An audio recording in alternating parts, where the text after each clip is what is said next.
RFI, France 24, présente... Hello la famille, bienvenue dans Légendes urbaines, l'émission faite par nous pour tous de RFI et France 24. Si je devais décrire nos invités du jour en une citation, je dirais « Par l'union, vous vaincrez. Étouffez toutes les haines, éloignez tous les ressentiments, soyez unis, vous serez invincibles. » Quelle joie que de recevoir ce duo de choc. C'est le moins qu'on puisse dire. Véritable légende du game, ils font partie des rares artistes qui peuvent se targuer d'avoir presque 30 ans de carrière. Et ouais les gars, 30 ans ça calme. Le temps passé, beaucoup de choses ont changé. Qui aurait pu s'imaginer que Le temps s'est si vite écoulé. Mais tels des Highlanders, ils ne vieillissent pas. Mieux encore, ils sont intemporels et non-stop, toujours soudés. Ils peuvent clamer. on s'est pas abandonné. Et même si C'est la monnaie qui dirige le monde, c'est la monnaie qui dirige la terre et qu'on le veuille ou non, c'est comme ça, on ne peut rien y faire. L'argent et le succès n'ont jamais eu raison de leur amitié. Je suis très émue aujourd'hui de les recevoir. La recette de leur longévité, leur incroyable énergie positive. toujours les mots qu'il faut et des belles mélodies à chanter. Leur capacité à Donner un nouvel espoir à ceux qui sombrent dans le noir, à ceux pour qui le désarroi a enlevé toutes les ondes d'espoir. qui, tels des grands frères, te motivent et te poussent à exceller en mode Je n'en pas toi, l'avenir appartient à celui qui s'impose et qui ne baisse pas les bras, car les champs des possibles existent aujourd'hui. prend la bonne décision et surtout fait le bon choix. Ils nous font l'honneur de leur présence afin de faire ensemble le bilan, revenir pour l'un sur, Le pays, son avis, sur du rap 100% afro. entre autres, pour l'autre sur son cultissime, Attends pas ou quoi? qu'il fait rayonner en radio et en télé, entre autres aussi. Je sais que vous aussi, vous les aimez vraiment. Alors, let's go! Tout le monde debout, que la fête commence. Les mecs marrons sont dans la danse. Car juste pour vous, C'est Jackie Brown et Benji qui débarquent. yeah, juste pour vous dans Légendes urbaines, les nègres marrons, coup de ça! Nous sommes transportés dans une autre dimension, dans un univers fait non seulement de paysages et de sons, mais aussi d'esprit. Bon, c'est le moment où il faut être attentif. Juliette Fievet et ses invités vont vous raconter leur légende urbaine. Du 9-5 bien mon argot. Pas de retour au nez, jamais go. Que des frérots et des amigos. Je traîne avec négro et gringo. Dans le game, on a le plus beau logo. Je te monte et je te démonte comme un Lego. Des petits comme un mégot. Surdimensionné mon ego. Oh, je suis un designer. Style 5 étoiles d'Upper Dan. Si tu veux me comparer, je suis un designer. Vocaliste technique comme un contouring. Des leçons épilées. Les gars, bienvenue chez vous. Merci. Bienvenue à la maison, ça fait longtemps qu'on parle de votre venue. Avant de parler de la musique et de cette énergie positive que vous véhiculez absolument partout, on va quand même revenir sur vos débuts. Toi, Jackie, tes deux parents sont capverdiens. Oui. Tu es né et tu as grandi à Paris jusqu'à l'âge de 10 ans, c'est ça? C'est ça. T'arrives en 86 à Sarcelles. À Garges. À Garges, voilà, Garges. C'est vrai que tu confonds souvent Garges et Sarcelles. tu Ouais, vois. bah après c'est deux villes jumelles. Garges-Sarcelles, nous on fait pas la différence, mais je suis arrivé effectivement en juillet 1986. Yes. Toi, tu es originaire du Congo-Brazza, mon cher ami. Exactement. Congo. Et toi, t'es un vrai Sarcellois. Ouais, né à Sarcelles, Né à Sarcelles. Ouais, grandi à Garges comme Jackie jusqu'à mes 25-26 ans quand même. Eh ouais. Vous allez à l'école et en même temps, en parallèle, eh bien, vous découvrez le hip-hop. Il y a des grands déjà qui font du rap. Vous allez vous balader un petit peu dans les studios à Sarcelles. Vous commencez discrètement à écrire dans votre coin, ensemble, dans la chambre. Et puis vous fréquentez aussi en parallèle, parce que c'était une époque qui était favorable à ça, beaucoup moins maintenant, c'est beaucoup plus divisé. Bah, vous allez dans les dancehall, en fait. Sound system, ouais. Les Sound sound system. system. Vous allez à l'espace des peupliers, vous êtes finalement entre le rap et le dancehall, quoi. Et vous découvrez ça, vous avez 15-16 ans, en fait. C'est hyper jeune, finalement. Ouais, c'est vrai. Bon, au départ, comme tu l'as dit, on commence par le rap. Mais c'est vrai que le rap, c'est plus difficile en fait de trouver des endroits où performer. Tu vois, faut être programmé sur des concerts, dans des MJC, des villes voisines. C'est plus compliqué.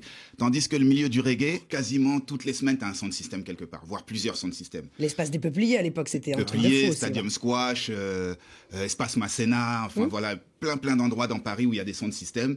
Et puis on peut dire que les sound systems, c'est un peu des open mic. Tu vois, si tu te sens prêt, si tu penses que tu peux monter sur scène. t'as un message à délivrer, tu penses que techniquement tu as quelque chose qui tient la route, vas-y, prends le mic, tu vois. Et nous, c'est comme ça qu'on a commencé à prendre le micro dans les sound systems. Et puis à partir de là, on a fait nos armes, hein, tu vois. Et c'est ce qui nous a permis justement de prendre goût à la performance, de prendre goût à la scène, de savoir aussi comment convaincre et satisfaire un public. C'est une vraie école. Qui est un public difficile, attention, en plus. C'est une vraie école de la scène, c'est... les sound systems. Bah, quand t'es en son de système, t'arrives devant en fait un public qui te connaît pas, parce que à l'époque on n'avait pas non plus sorti de disques, il y avait rien, donc c'est vraiment toi et ta performance, toi et ta technique, et c'est vrai que c'est là où on a appris à comment tenir le micro, comment chanter dans le micro, parce que même en fait poser ces mots pour que tu sois compris.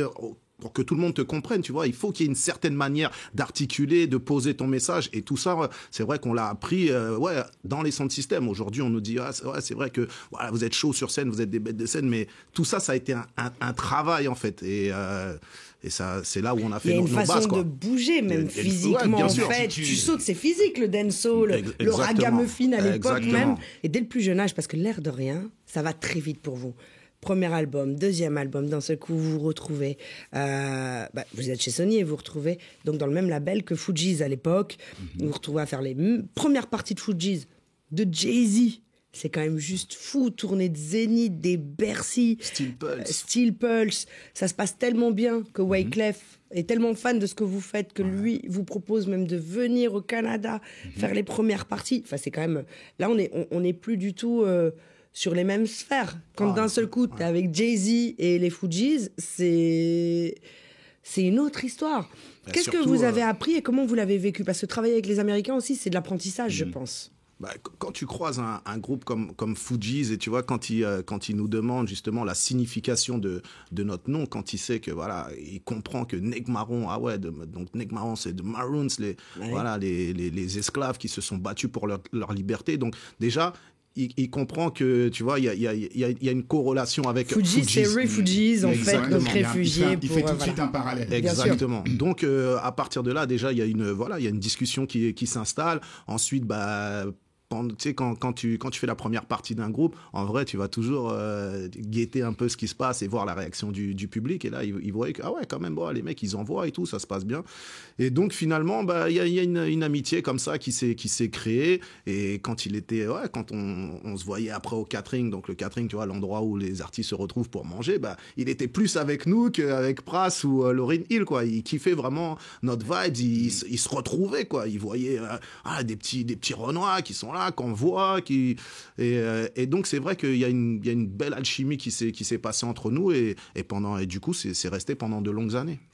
Il vous est arrivé plein d'aventures sur la route. J'en ai quelques-unes en tête, dont une qui va être posée parce que c'est une émission familiale. On a dit là aujourd'hui c'est une émission familiale. Okay. De toute façon, les gens urbaines, c'est la famille.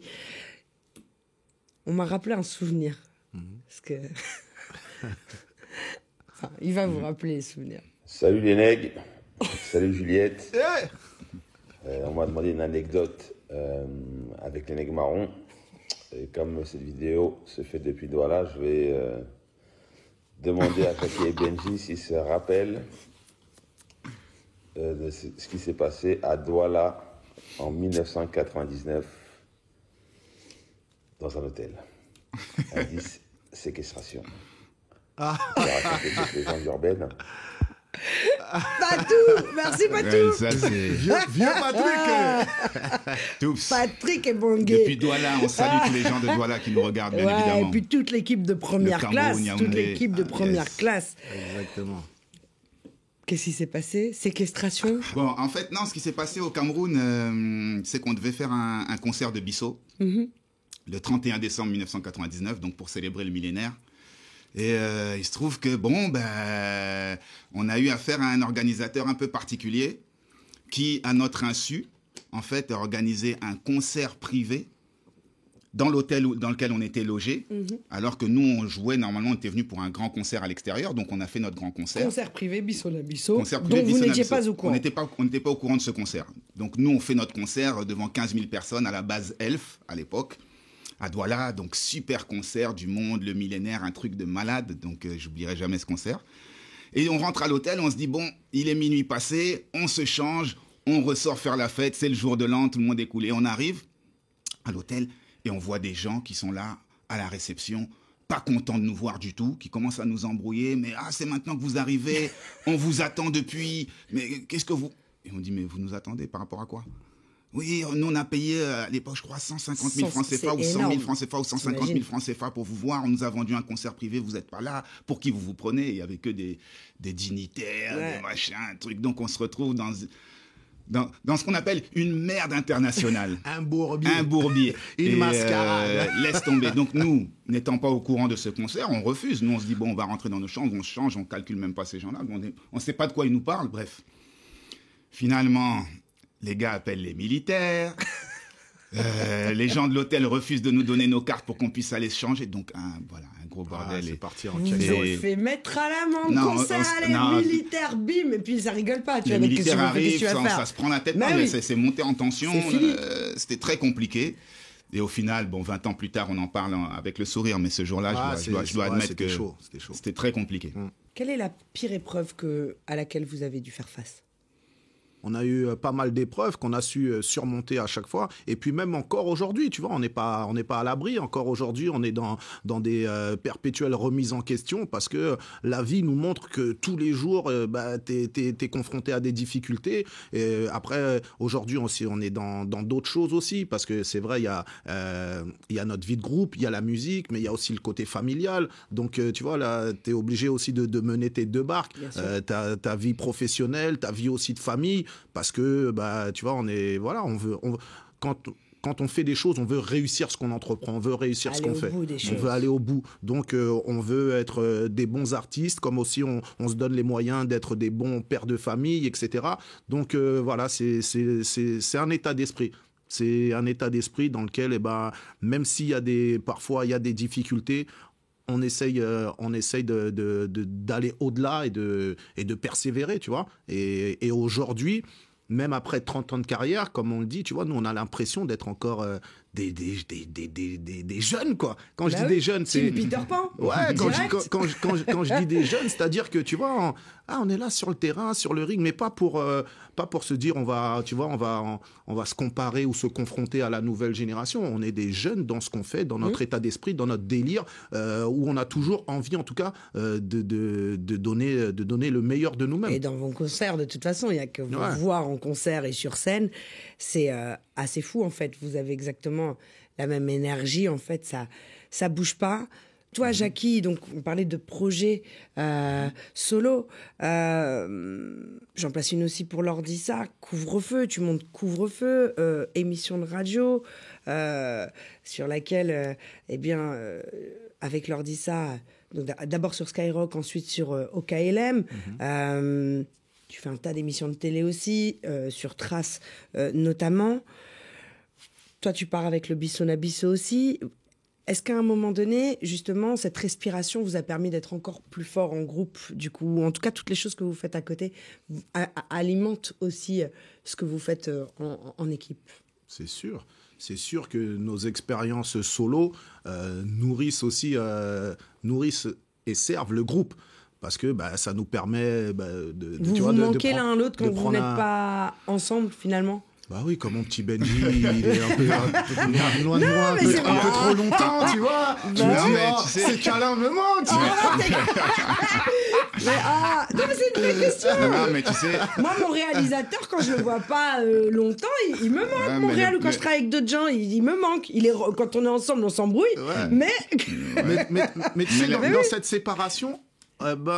mais il n'y a même pas vraiment de séparation, c'est ça en fait. C'est-à-dire présent l'un l'autre en fait. Quand Bisso se prépare, quand Bisso s'enregistre, Jacques il est là, il vient au studio. C'est normal. Quand Couvre-feu s'enregistre, mais je suis là, je suis aux émissions. Tu vois ce que je veux dire? C'est pas comme si vraiment.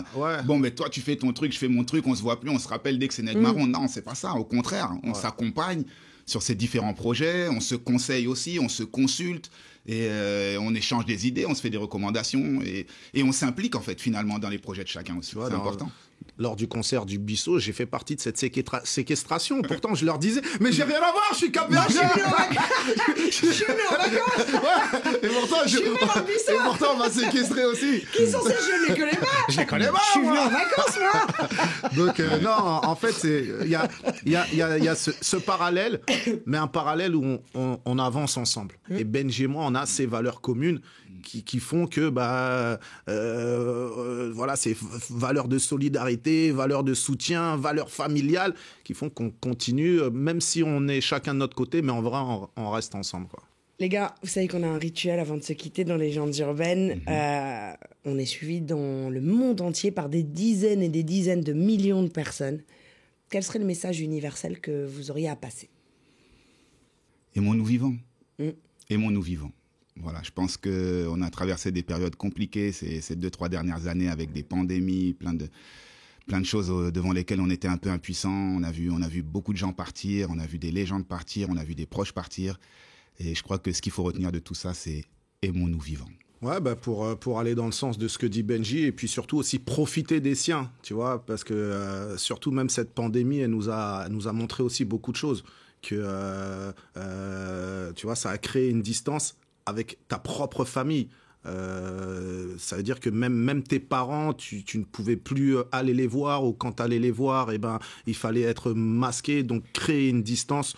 Donc aujourd'hui, le message, c'est vraiment rapprochez-vous des vôtres, et soyez auprès de ceux qui vous aiment, aimez les vôtres, et puis voilà, je pense que c'est ça la vraie force et le vrai message, quoi.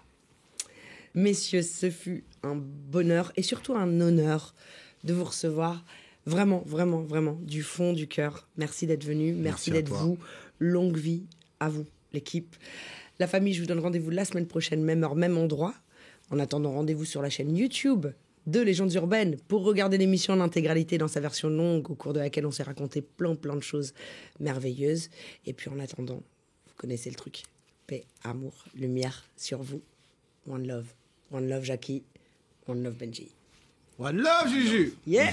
T'entends pas ou quoi? J'ai toujours rêvé de faire ça.